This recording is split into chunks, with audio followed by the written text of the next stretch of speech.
یک عزیزی نقل میکرد یکی از علما برای من، تو آمریکا یه جوانی والد یک برجی شد، رفت تو آسانسور، وقتی وارد شد یک دختر خیلی جذابی هم وسوسه انگیزی همراهش وارد آسانسور شد. این جوان مسلمان بود، اون دختر غیر مسلمان بود.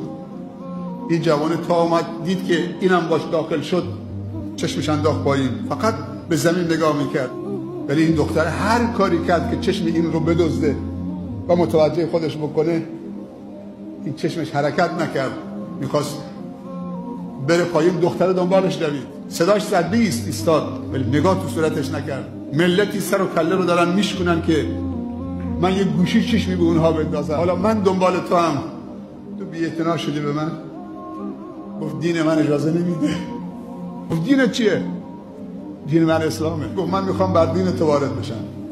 وارد شد بر اسلام، فقط به خاطر همین اخلاقش، به خاطر این طهارت و پاکیش و عفت نفسش و تقواش. پیشنهاد میدم با من ازدواج کنید. وقتی مسلمان شد با هم ازدواج کردن. بعد متوجه شد که این دختری صاحب 200 تا شرکت کارخانه است، ولی اون سرمایه اونو ارضا نمی‌کرد. سرمایه واقعی رو این جوان دید.